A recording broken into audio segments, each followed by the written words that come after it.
And we're thrilled to have Academy Award-winning actor George Chakiris with us here tonight. He'll be here for a Q&A afterwards with theater critic and historian and author Peter Filichia, so that should be a special treat. Just a note, first off, please turn off your cell phones. We really want that full cinematic experience that they had in 1961. Additionally, traditionally there's an intermission in this film, but because it's 2.5 hours, we're cutting the intermission. It's only going to be like a minute or so. If you feel like dashing off to the restroom, you can, but it'll be a very slight pause in the film. And tonight, as you may have seen, and as you may have noted when you purchased tickets, a portion of the proceeds are going to benefit George's favorite charity, which is the Charge Syndrome Foundation, which he'll talk about later on. And there are some items available for purchase out there that will, portion of the proceeds from that will go to the charity. And George will be signing afterwards as well if you'd like to give a little bit of a donation, and he'll sign some pictures. So once the Q&A finishes this evening, if you could all head out to the lobby, he'll be out there afterwards, so stick around and he'll do that. And I want to introduce my friend and colleague, Leslie Ann Bennett, who helped put this event on, and it was all her idea, so welcome, Leslie. Hi, thank you so much for coming. This is what we call a passion project, something that I have been wanting to do for a very long time. It's in fact to not just honor those people who introduce young people to musical theater, but also to pay homage to those films that resonate with generations of people. And this particular film does that, I think more so than many other films do. And this started back in March as a legacy to my father, who taught and directed musicals throughout my life and introduced me to West Side Story when I was a very young girl. And so it is a very big privilege and an honor to be here tonight to not only watch West Side Story with you on the big screen, it was meant to be seen with this fabulous score, but also to have George here. We're very honored to have you here. I'd now have the absolute pleasure of welcoming our guests to the stage, our moderator for this evening, Peter Filichia, and our very special guest, George Chakiris.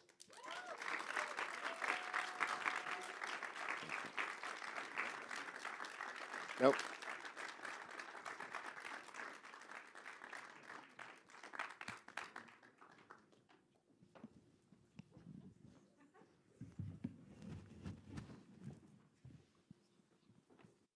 Welcome, George.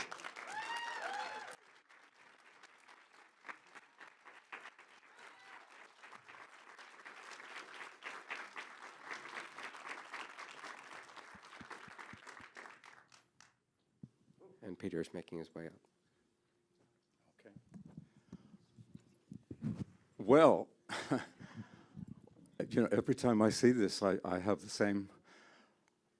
I'm so moved by this film and the beautiful story. Hi, Natalie. The last scene. There's different lines pop out at me at different times. I love when Tony is down in the cellar waiting to get money from Doc, and Doc finally comes down after Anita has gone. And one of the lines that Doc has is like, "Is that what we have to do? Is that what we have to do like you all do? Bust like a hot water pipe?" I don't know. It's such a descriptive line, isn't it? Anyway, so I noticed that one tonight. So are you ready to rumble? Sure. We have with us the gentleman who starred as Riff in West Side Story. You fell into my trap. Because way back when, you were Riff in the London production, weren't you? Yeah. I got to play Riff in the London company for a year and a half. Directed by Jerome Robbins, choreographed by Jerome Robbins, conceived by Jerome Robbins. He started the whole thing. So it was a great time. I was very lucky, All right, so were you the original in the London production? Well, no, there was the Broadway. All production set there. first. But when they went to London, you were the first one to play Riff in London. Yeah, that's right. That was the first time British Actors Equity allowed, I think, an entire American cast to come over and originate that show. When each of us left, then we had to be replaced by somebody from English Actors Equity. But yeah, I was the original Riff in that production. Not bad for a boy from Norwood, Ohio, huh? Right?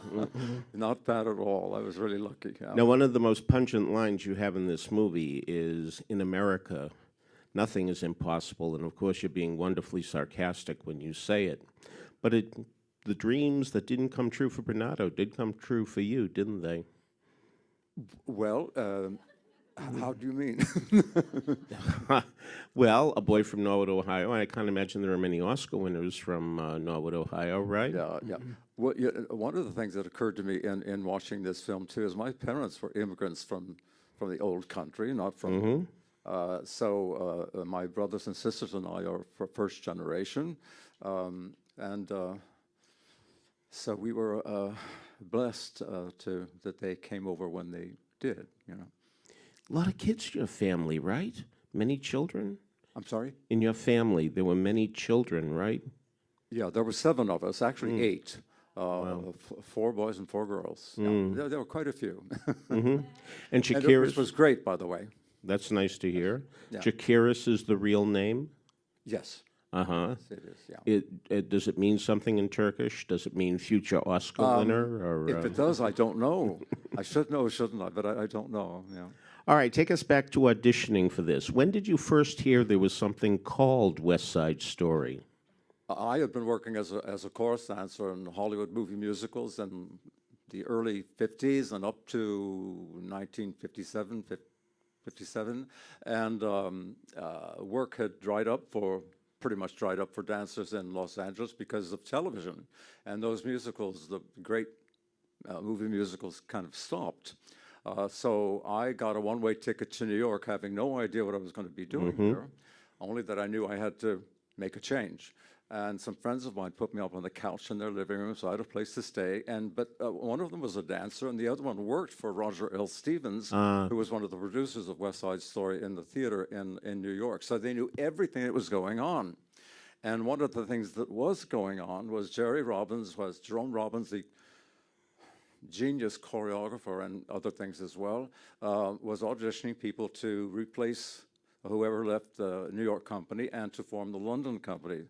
So within a month or something like that of being here, I had the great good luck to audition for Jerry 3 times, but that's how I got cast by Jerry in the London company. Yeah. All right, so you played Riff, you played Bernardo. Do you only take roles where you die at the end of the first act? Is this what did you do during the second act when you had nothing to do on stage and were just waiting for your curtain call? What did you do? Did you pay bills? Well, you know, in the second half, you know, because in the theater version, the rumble happens. The first act ends with the rumble, so we're dead. But also in the theater version, and there's the beautiful Somewhere ballet, which is really gorgeous. So we just had to be on stage for a short while for that. But basically, you know, we were waiting it was time to do the curtain call. Now, I know that you've become a jewelry designer. Did you design any jewelry during that time when you had nothing to do during the second act? No, I never designed any jewelry then. No, I didn't. No. When did that start? Well, that started about 15, 16 years ago. I'd been in the work that we all do. There's a lot of traveling involved, and I was spending a lot of time doing theater work in London. And I had a little dog, a little Italian greyhound who looked like Bambi, and that's what the kids in the neighborhood called him when they took him for a walk. Bambi, he looked like Bambi. And when I came back, I was doing a play in London, and I came back, I looked at Sammy, that was my dog's name, and I thought 9 months is a long time out of his life, and I just adored this little guy. So I decided I was going to stay home and just be with Robbie, and that's exactly what I did. I didn't call an agent for work, nothing like that. I was going to be with Robbie. And then coincidentally, I don't remember how I discovered there were jewelry classes at Barnsdall in Los Angeles. So I went there for classes and just loved the process of making jewelry. I mean, it was a much more very sort of beginner kind of course, but it really took over. And what I did was I have a freestanding garage that I turned into a studio, so I could work by myself, do the soldering, work with silver, and which I learned to do, and be with Sammy. You know, Sammy could come out and be with me whenever he wanted. So over a few years, without trying to, I had made quite a few pieces, and so I had what is called, I guess you could call a collection.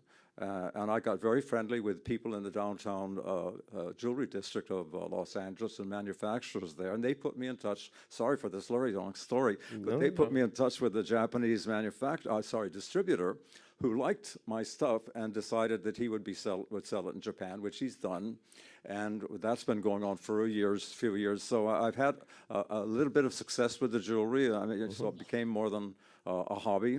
And that's how that happened. Do you like working most with gold, silver, platinum? You know, in class, the teacher said, "Don't mess around with gold. You're just learning. Don't waste your money. Work on with." So I fell in love with silver. So far, I've done only silver, and I love silver. Could do things in gold, but I love silver. Well, I would think that you would do platinum, since you certainly were involved with a platinum-selling record, the soundtrack of West Side Story, which I mean, you were in every home in America. Seriously, that was #1 for over a year and was on the charts for 5 years, which was pretty amazing. All right, so you go to audition for the movie. Do you audition as Riff or do you audition as Bernardo? That's right. Yeah. Both? Well, I auditioned first for Riff and did it for a year and a half before the film became a reality. But when you auditioned, which part were you interested in? Well, I did my letter from United Artists asked me to pick a scene as Riff and a scene as Bernardo. So, of course, I did that. And then after we did that, maybe 6 or so weeks later, because first of all, the weeks went by, so others of us got to test that same day in London as well for their specific parts. One of them, by the way, was Ken Leroy, the original Bernardo, who was so amazing. So I just realized, watching this tonight, how much I learned from him. I've never thought of it before, but I should have. But so about 5 of us got letters from United Artists, and we drove out to Elstree Studios outside of London, and we did our respective tests in the course of a day. It was a great high, my God, a film test. Sure. We went back into the show that night, and the weeks went by. We'd pass each other on the hallway. Have you heard anything? No, nobody heard anything for a number of weeks. And then finally I got the call from Jerry saying, "We liked your test, but we'd like to test you further." He didn't say for what. Could you get a week's leave of absence, which of course they gave me.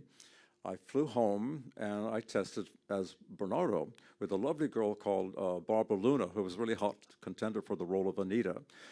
I met Robert Wise for the first time. Jerry directed the test. Jerry, I owe my life to Jerome Robbins. You know this is a Minority Report, right? I mean, speaking well of Jerome Robbins, that doesn't happen very often. You know that, right? No. Yeah. But so anyway, I was home for a week. I got to see my mother and my father and I got to see my family. Then went back into the show as Riff again. It was so much fun to go back and forth that way.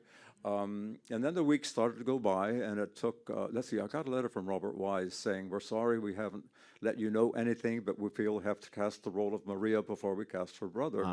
So, and they finally did cast Maria before they cast Bernardo before they cast Maria because of time. So I got a telegram one day, about 6 or 7 weeks later, tell me I had the role of Bernardo in the movie, and that was an amazing day. All right, now you're still acting with Ken Leroy every night, 8 performances a week. And what's Ken Leroy's reaction when he finds out you're playing Bernardo? I don't know what his reaction was. Hey, if it was me, I would have been disappointed. So I imagine he might have felt some disappointment. Disappointment But is I a never asked him euphemism. about it, Yes, so- yeah, right. All right. So now, during the filming, were any of the creators around? I mean, Bernstein, Sondheim, Lawrence. Arthur Lawrence was not there. He's the only one of that original group who was not part of the film.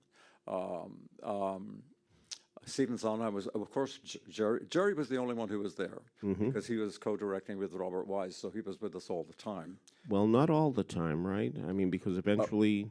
Yeah, there was a point where Jerry was unbelievably fired, but thank goodness after we had done a good amount of the filming, so they had quite a bit of Jerry's work on film, and it was, I guess, sort of safe to let him go. The reason he was, I hate that word, fired, is because he's such a perfectionist with himself first, and he was just taking too much time.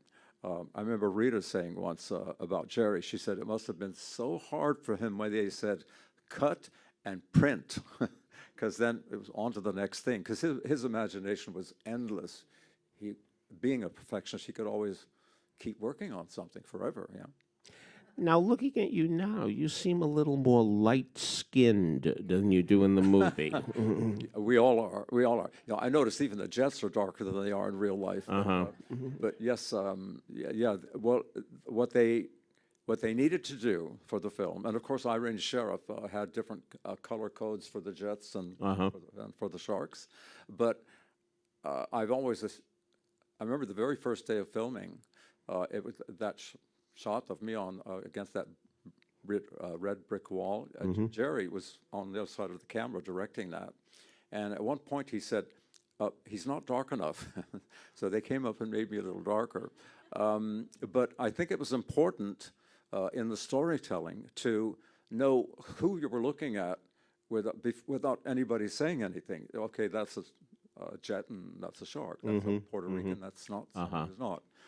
So I've always, I think I understood that because I'm sure it would be different now, but I've never had a problem with it when I watch it myself. I guess if it were done now, you wouldn't get the part because they would cast a Latino in the role. That they would really go for the the actual ethnicity of the characters. Wouldn't you think that they would do that today if they were casting? I'm sorry, I didn't understand that. I'm so sorry. Okay, so today, where we have casting that is more realistic, I do think that they would cast a Latino. So you were at the right place at the right time. Well, I guess. By the way, one of the things that I thought of while watching this, you know, Anthony Quinn played Zorba the Greek. He was the perfect actor for that role. He was just beautiful in it. He's not Greek. He's partly Hispanic, as a matter of fact. So this thing of casting, I think, is I think we sort of make too much of it. Like, oh, they're not. We must have someone who's Latin. We must. You have to cast the right actor in the right role. That's what really matters to me, instead of a stereotypical kind of direction. So did you get to be good using a switchblade? Can you do that? Well, in the theater at night, I got pretty good at it. Yes, yeah. One time, I accidentally cut Leroy in the neck. So I wasn't too good all the time. Did you make any lasting friendships in the movie, especially with the jet? Absolutely. Yes. Yeah. We all have remained friends over the years. Robert Wise said, of all the movies that he ever made, and he made quite a few with tremendous film stars, that was the only movie where he had a relationship with the cast long after the film had been made.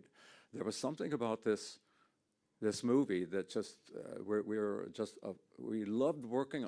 Sharing this experience was just such an amazing thing.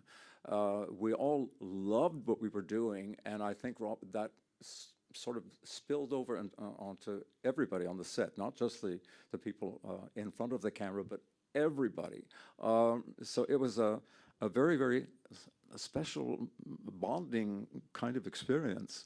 All right, but here you are acting opposite Natalie Wood, who has been in movies now for well over a decade. Right. She's a star. People know who she is. Yeah. And here you are having to play her stern brother.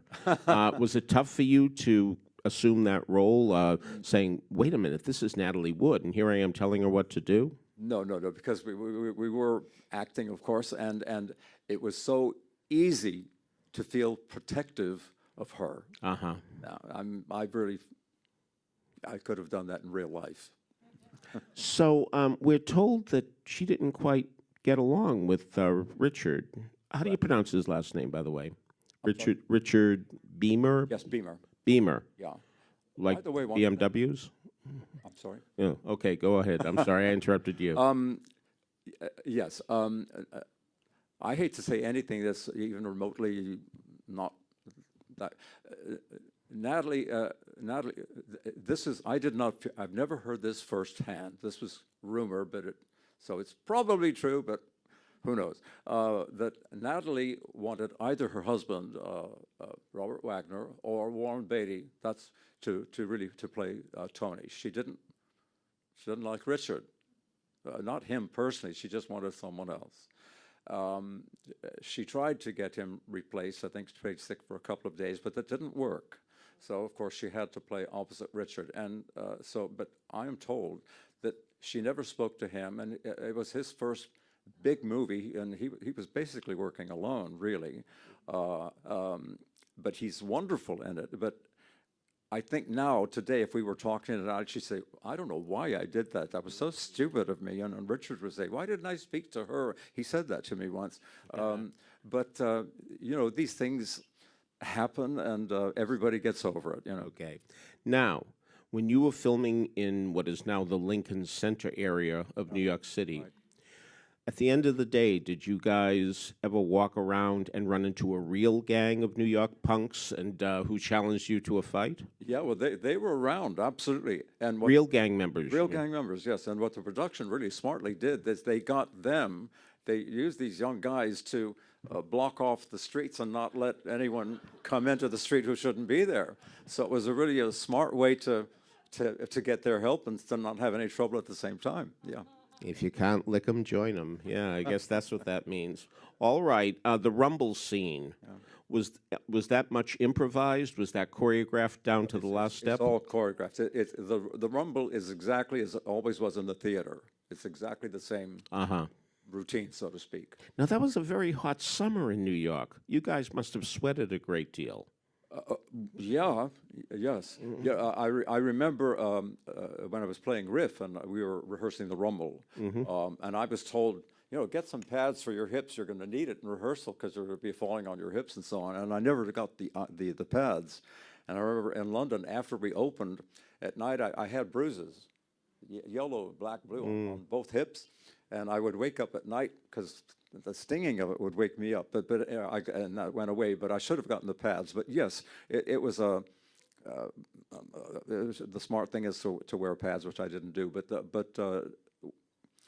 So there.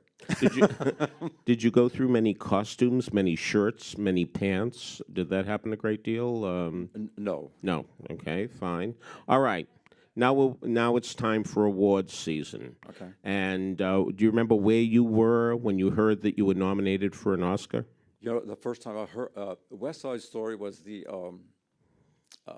Royal Film film for the Queen in London in 1962. I think in March, and Robert Wise and Richard and Russ and I all went over for this. It was a really big evening, with the Queen. Sure. Lots of important people there. And it was during the intermission. You started the intermission here, but there was an intermission. And during the intermission, Robert Wise was on the phone to the West Coast, and he told me during that intermission that I'd been nominated for. Yeah. All right. Now, before the Oscars came the Golden Globes, and you won one of those, too. I did, yeah. Did you go to the ceremony? There was a much quieter ceremony. Yes, at that they time. were in those days. Yeah, it's not like it is now. Right. But it was still a great thing. All right. Now, here you are. You've won the Golden Globe. Right. Are you saying to yourself, I've got the Oscar. I'm going to win the Oscar now. I mean, they gave me the Golden Globe. I mean, I'm a shoo-in. I'm a contender. What did you think? I never said that to myself because I never thought that way. I mean, I was so naive. I just I thought like a typical dancer, what's my next job going to be? You know, And you had formidable competition for the Oscars. I mean, really, you were the new kid on the block, because there was Peter Falk, and he had basically a cameo in Pocket Full of Miracles. Really a strong year in the female category as well. Sure. Yeah, there's some wonderful movies that year. Yeah. Judgment at Nuremberg. The Hustler. The Hustler. Yeah, absolutely. Right. Yeah. It was, And that's who you're up against. You're up Montgomery Clift. I think I got lucky because West Side was such a fantastic success that all of us in it benefited from just this movie. It's such a beautiful movie. It sure is, which we learned again tonight. So So I never thought that Oscar thing. I never thought I went to the awards, but it was nice to be there. But my head was in the clouds.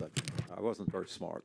all right, well, I watched on YouTube today the actual ceremony, and there's Shirley Jones saying the nominees are, and then she takes so long to get the envelope, to open the envelope, to read what's in the envelope to herself. I counted 12 seconds. That was a long time for you, wasn't it, those 12 seconds? Well, it didn't seem like a long time. It seems like a long time to me when I watch an awards season now. You know, it's taking forever. But it didn't. I guess it did feel like a long time, come to think of it. Yeah, it's like you just wanted to get off the stage. Just get out. So when you won and your acceptance speech was astonishingly short, does that mean you didn't have one prepared? No, I didn't. It just wasn't thinking of any of that. So, of course, I had nothing prepared. I didn't think anything would happen. So I didn't have anything prepared. It was a surprise. It was a whole total surprise. Now, the irony is when you win and you go to the stage, and when Rita Moreno won and went to the stage, the orchestra is playing Maria. Oh, okay. Now, under those circumstances, very interesting that neither Natalie Wood nor Richard Beymer were nominated. And was that surprising to you? Well, that year was Splendor in the Grass came out, I think, that same year. Uh-huh. And I think Natalie may have been nominated for that. And somehow that blurred over into not working for West. I'm not sure how that happened.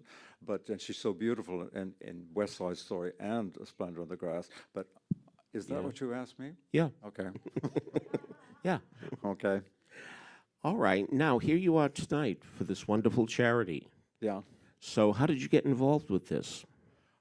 I'm sorry? How did you get involved with this charity? Okay. Well, I have a website for my jewelry, and a couple of years ago, through the jewelry, I somehow got connected with this wonderful young girl, Isabel Kluver. And the way we found each other was in her school when she was 13 or 14. They did a production of Romeo and Juliet and West Side Story. And she had never seen the film before. And when she saw the film, she loved the movie and she loved Bernardo. So we had to meet. And we did a couple of years ago. We've become very, very, very good friends. And Isabel was born with Charge syndrome, which is a syndrome that affects children from 1 out of every 9,000 to 10,000 kids, if I've got that right. Isabel is now 16. She's gone through 30 some odd procedures for her health. Kids with Charge syndrome, it's a very complicated syndrome. They can be born blind, deaf, all kinds of problems that are very, very, very difficult to solve. And but I've met Isabel, and she's here tonight, and she's just an extraordinary young girl. She's 16. She composes, she plays the guitar, she's a musician, she's talented, she's so alive, she's so smart, and she's a real achiever. And evidently that's something that's really, I learned is common with kids who have Charge syndrome, because they're born with huge things to overcome. Anyway, but I got involved because I loved this young girl so much, and that's how I came involved. Yeah. Is Isabel right here, right now? Isabel, are you here? Can we have you stand? No. Well, we're going to introduce some people who work with Charge. You're going to introduce them now, aren't you? The two nice people who are going to come out here? Say that again? You're going to introduce the two people who are connected with Charge? Oh, well, here's Isabel coming now. Oh, good. And she's, oh, they're going to stay there. I guess they're not coming up. All right. Okay, so over here is Isabel with the blue purse, and next to her is her wonderful mother, Yara. And so we've introduced them. There you are. There they are. Hi, Isabel. Hi. So what will we ask you? What should we ask you?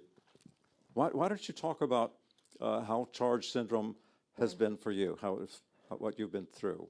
Like I said, I've gone under like 30 surgeries, and just first one I had was when I was just a few weeks old, and just it's hard, but it's great to like just have this experience, and to like I'm glad that I'm still here, because I went through some pretty life-threatening events when I was in the NICU and when I was a baby, and but it's sometimes a little hard. Sometimes I can feel down about Charge, and I'll listen to music, I'll play guitar, I'll write songs, I'll watch movies like West Side Story, watch stuff, and I'll just sometimes just think about it's tough, but just you gotta hold on, because it will get better, and I'll just realize that I really am here for a reason. And even though I can sometimes feel like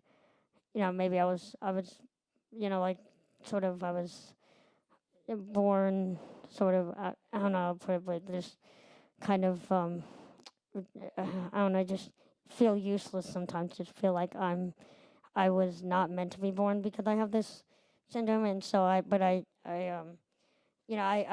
4 years ago, we have these Charge conferences every 2 years in different places, and in Florida in 2011 I met another individual with Charge. Her name is Claire, and we became really good friends. And she's my best friend. She lives in Cleveland, Ohio, and we Skype and we text and we just talk on the phone, and we go visit every time we have break or something. And it's just great that I have that friend, and I've met a lot of more friends just throughout all these conferences. And we're hoping so there was one this past year, and then 2 years later we're hoping to bring George to the next conference, and we will have stuff about Chakiris for Charge. And I actually got this idea of maybe screening West Side Story. That would be pretty cool. Yeah. So yeah. So anyway, but yeah. We're very proud of we've you. become really good friends. And, thank you, Isabel. And she's a real.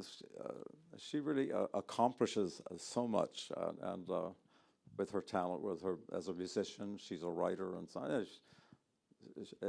We can see with Isabel how incredibly she's done.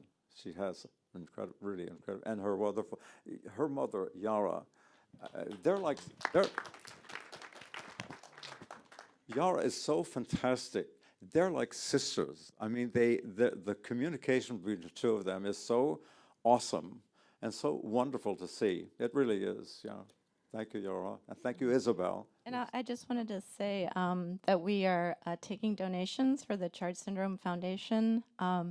We have a website that we designed called Chakiris for Charge Syndrome. I have cards out there for you to take, and you can make donations online. We have a line of products also with a logo that says, "I've got the Chakiris chill." And I just wanted to explain that because it was based on a conversation that we had when all this Bieber fever stuff was going on. And I just said, who needs Bieber fever? And we both were like, we've got the Chakiris chill, you know. So So that those are the products. There are also some products that have artwork by Isabel on it. There are brochures out there with more information about CHARGE syndrome as well. George, you did a great job explaining it, so thank you for that. But yeah, there's more information out there, and we very, very much appreciate your coming to the screening and supporting this cause. And thank you, George, as well for being here. So Thank you. Thank you. Before, Thank you, Isabel. Thank you. before we go, are there any questions from people in the audience who'd like to ask George Chakiris questions that they've had since they were first viewers of West Side Story? Here's one right here. We're going to actually ask that you use the mic, but Okay. I'm just curious how a young boy in the 50s growing up in Ohio from immigrant parents got involved in musical theater and dance. How did you get involved with musical theater and dance in the 50s when not that many boys were doing it? Well, I'll tell you, as a kid, I grew up, I loved movies. I didn't know theater existed, but I went to movies all the time. And I guess my favorite movies were the musicals. So I fell in love with those people dancing. And one of my sisters loved dancing as much as I did, so we were always dancing together in the living room. But in school, when I was in high school, I learned of an incredible dancing school in Hollywood. I'll say Hollywood instead of Los Angeles because that's what we said then. The American School of Dance. And all the great ballet companies, when they were in Los Angeles, that's where they took class when they were in Los Angeles. Famous film stars, Leslie Caron, Sid Charisse took class there. Well, that's all I had to hear. So I watched a professional class there one morning. Nobody famous in class, but I knew that I had to go to take class there. So I got a job at the May Company downtown, worked during the day as an office boy in the advertising department, and took class every night. So that's how I got started. It was just a lucky thing to hear about, and it got me on the right path, I guess. You do know that George was one of the backup dancers in Diamonds Are a Girl's Best Friend from Gentlemen Prefer Blondes. Yeah. Was Behind her, yes. Was Marilyn Monroe nice to you? Well, I'll tell you, she was very quiet. She didn't talk to anybody. Not that she was rude, none of that. She was so concentrated on her work that when they called cut for any reason, she never looked in the mirror. She didn't go to her dress. I know she went right back to her starting position to start again. So I understand that she was quite a perfectionist as well. But, she was kind of extraordinary, wasn't she? Really, a presence on the screen, unlike anything we've ever seen. Yeah. Yes, I have to admit that when I've watched The Number, I've never been able to find you in it because I'm watching her. But exactly, yeah. Other questions? Anybody else have a question? Here's one over here. Hi. What was your favorite dance number, and how did Jerome Robbins go about directing you and choreographing it? Your favorite dance number in West Side Story, and how did Jerome Robbins go about choreographing it? I don't know how we went about choreographing things because they were already choreographed before we got there. Yeah, that's true, yeah. But I have... I always say, I usually say the American number because we had such a wonderful time. It's such a lovely number. It really is so spirited and so much fun between the guys and the girls. But Cool is just an amazing number, and the way it's filmed, the way it's edited. And one of the beautiful things about all of this, and Cool is a really good example of it, because in this dance number, we know how people feel. That's the beauty of, I think, of this piece in Jerry Robbins' work. Normally in a musical, the scene goes up to here, and then they stop for a musical number, and then the scene picks up where they left off. That doesn't happen with West Side. All the musical numbers, singing or dance, are dialogue. The story keeps going. But anyway, so. The American number, my God, Cool. They're all beautiful. I Feel Pretty. They're also wonderful. But I guess the two strong ones for me would be the American number and Cool. Yeah. Which, of course, you did in London. You did Cool in London. Yeah, Riff. It was very different from this. Right. But yeah, Riff does cool with the Jets in the first act. Now, you might be saying, wait a minute, wait. How could it be that Riff would do Cool since he was dead when Cool happened? Yeah. But in the stage play, Officer Krupke and Cool are reversed, right? They are, and the sequence of the way they do it in the films is much better, really, because after the rumble and two guys are dead, it's not doesn't make sense for the guys to be having fun singing Officer Krupke. You know, it makes much more sense to sing Cool, and because they're all ready to bust like hot water pipes and so on. And Tucker Smith, who so beautifully plays Ice and sings Cool, really keeps them contained and calm and cool and tight. The feeling isn't gone, but he said, if you want to live in this lousy world, stay cool, keep cool, keep cool. And it's so rich in texture and feeling. And he shows us that he's going to be a good leader, too, which is really very nice. Yeah. Other questions? Kevin's got some over there. Hi, I'm curious to know more about the relationship between the choreography and the camera, how that worked together. The choreography and the camera. For example, the movie of Chicago is famous for having lots of quick cuts. In this era, we didn't have quick cuts with choreography. Yeah. So were the numbers pretty much done as is? Were there very few? They were done as is, and then Robert Wise, as you can see with Cool, I mean, there were a number of different camera angles, but the editing was, I'll say, a little, MTV came after this, and MTV sort of got into all that quick cutting because nobody really did anything. They were promoting a record. So a girl could be coming out of the water, or she wouldn't have to do anything but to promote the record. So that's how I think all this quick editing started. And now we're also accustomed to it, that something's wrong if it doesn't go that fast. But I think this film and films prior to that, where you could actually see people dance, and not have it interrupted by too much editing, I think is a good thing. But so the numbers were filled not from beginning to end, but section by section, because they knew pretty much where they would want to edit. So we never did anything beginning to end. We did sections, and then they edited with the sections that they had filmed. They knew how they wanted to put it together. And by the way, in the great movie musicals, with Gene Kelly and Fred Astaire, and they always knew when they were choreographing a number exactly where they wanted that. What section of the movement would be from this angle, and then this angle, and so on. That was all worked out before they ever filmed. So they knew what they wanted that number to look like. Jack Cole, who choreographed Diamonds Are a Girl's Best Friend, he was a master at filming dance and editing it and putting it together. But nobody did a complete number from beginning to end. Gene Kelly never did. No one ever did that. They knew what they wanted that number to look like before they started filming. And I think now the field is kind of open to, well, let's do this, let's do that. And then they decide, after it's filmed, how they might put it together. And sometimes it works, and I thought it worked really nicely in Chicago, because that's what we're used to that, and I thought it really worked really well. Good.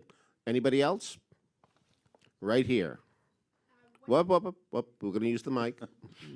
When you did West Side Story in London, since it wasn't the first West Side Story, Broadway preceded it, did Jerome Robbins keep the Jets and the Sharks separate in rehearsal? I'm sorry. All right. So the famous story about West Side Story is when Jerome Robbins was first putting it up in New York in 1957, the Jets had to stay alone. Oh, yeah. The Sharks had to stay alone. Anybody's couldn't be with either group. She had to eat her lunch alone, all that. Did that happen in the London production as well? It did, because we rehearsed here in New York. First day of filming, we all sat in a circle around Jerry, and that's exactly what he said. I want the Sharks to stay over here. I want the Jets to stay over there. Not even during a coffee break, not after work. He didn't want anybody to socialize with anybody. And I think his reason was a very good reason, because this is a group of young people. He wanted to create the tension that is really necessary for this story and to have between these gangs. If you see it, I've seen theater productions where the tension is not there and something is missing. But Jerry absolutely made that a prerequisite, made that happen by asking us, everybody, to separate themselves that way, and it really worked. It was good. Yeah. Right down here.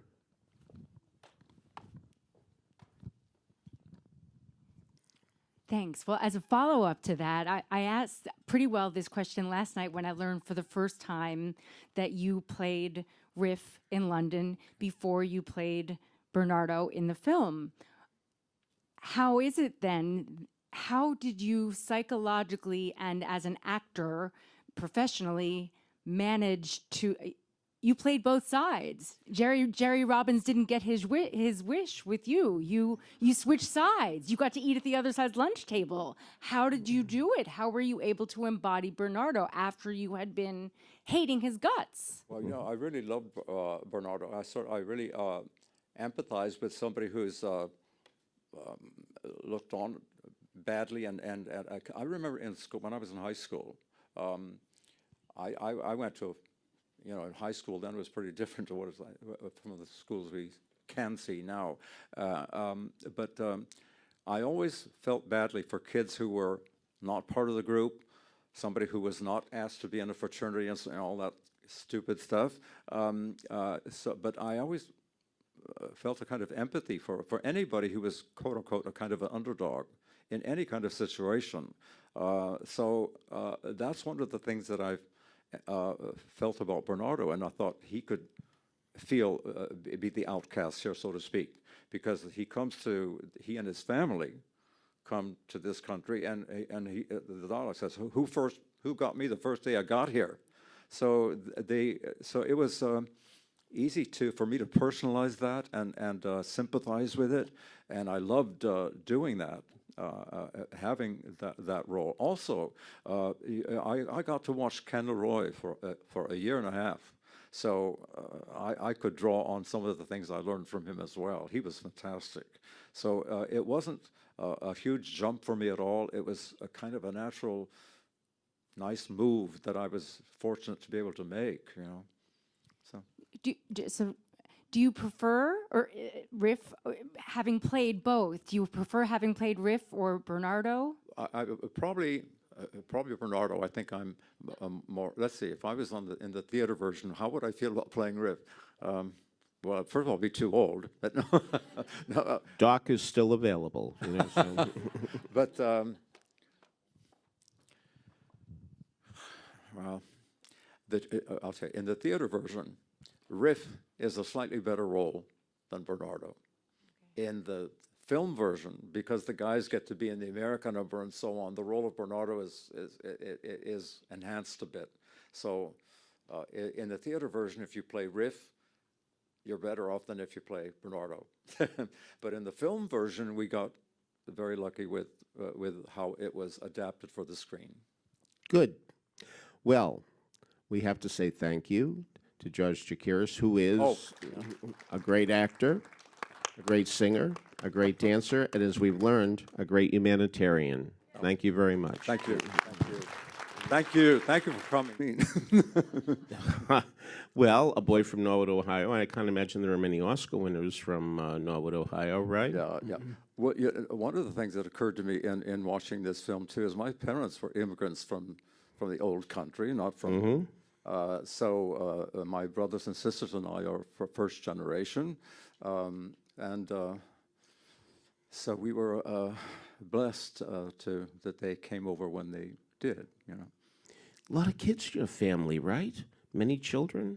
I'm sorry. In your family, there were many children, right? Yeah, there were 7 of us, actually 8. Wow. 4 boys and 4 girls. Mm. Yeah, there were quite a few. Mm-hmm. And Chakiris was great, by the way. That's nice to hear. Yeah. Chakiris is the real name? Yes. Uh-huh. Yes, it is, yeah. Does it mean something in Turkish? Does it mean future Oscar winner? Or, if it does, I don't know. I should know, shouldn't I? But I don't know. Yeah. All right, take us back to auditioning for this. When did you first hear there was something called West Side Story?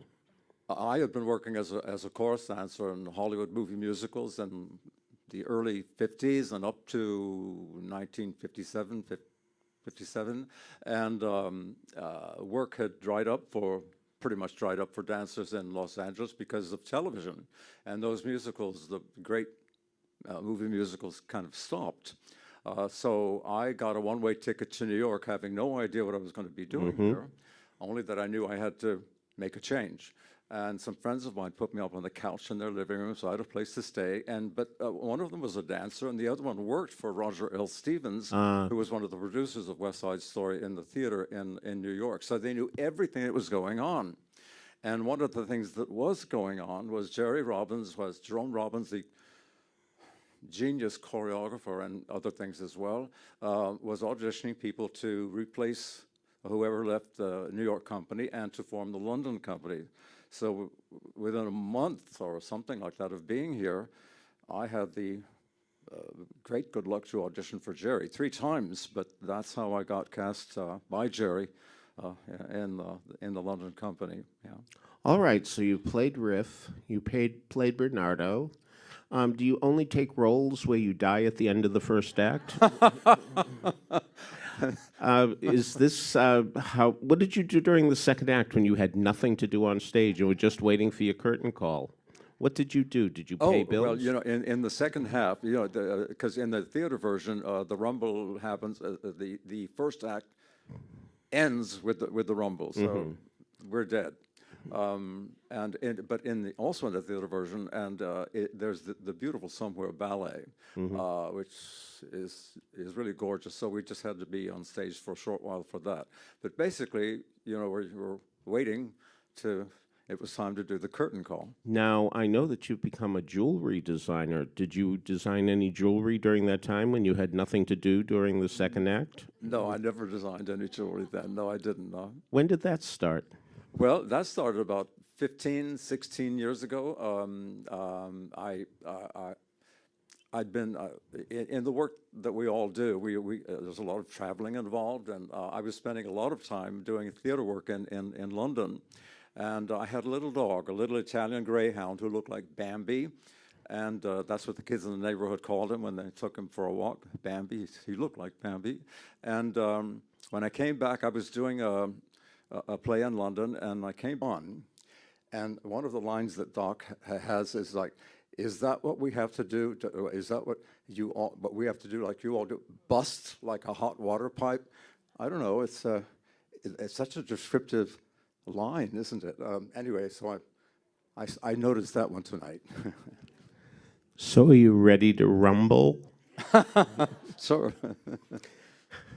We have with us the gentleman who starred as Riff in West Side Story.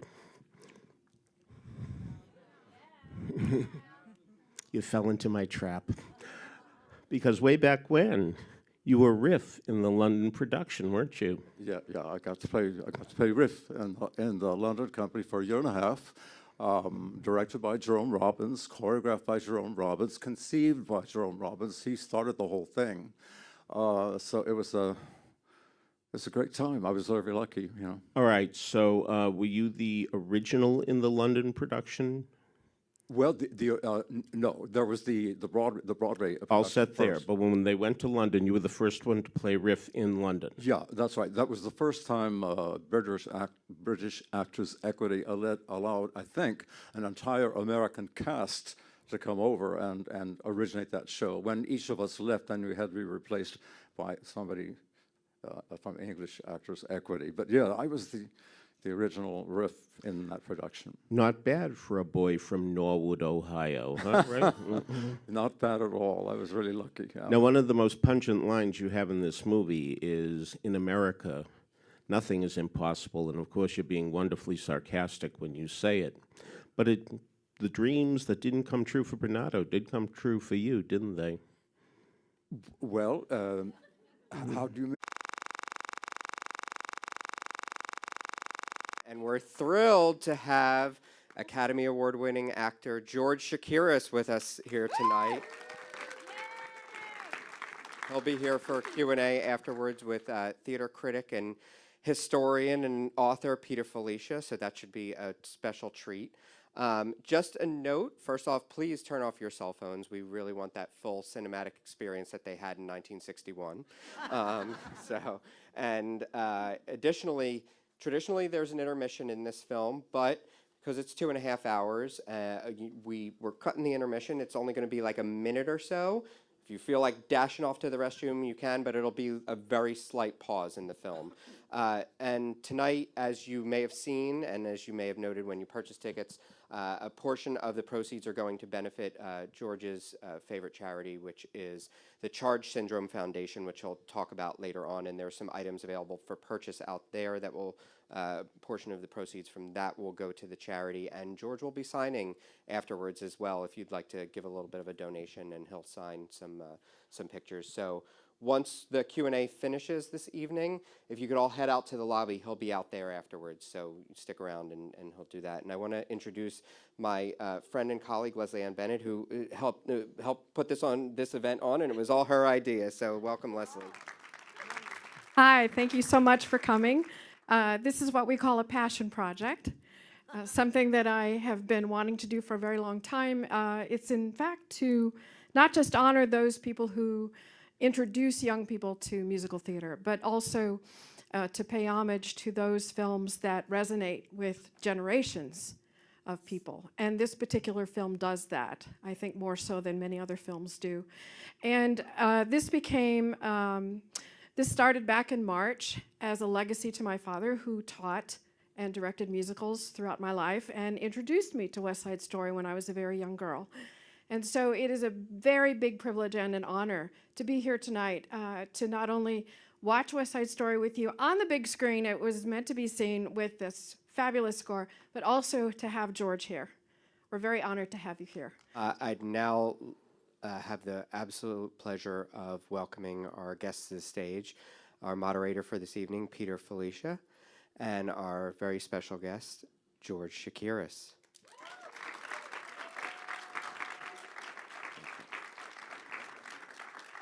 Nope.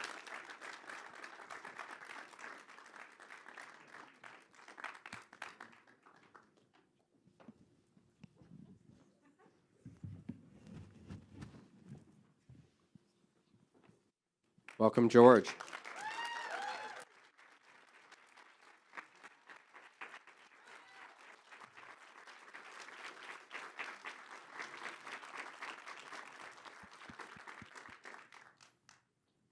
And Peter is making his way up. Okay. Well, every time I see this, I have the same. I'm so moved by this film and the beautiful story. Hi.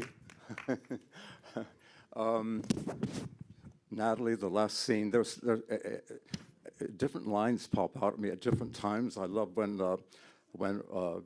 Tony is down in the cellar waiting to get money from Doc, and Doc finally comes down after Anita has gone.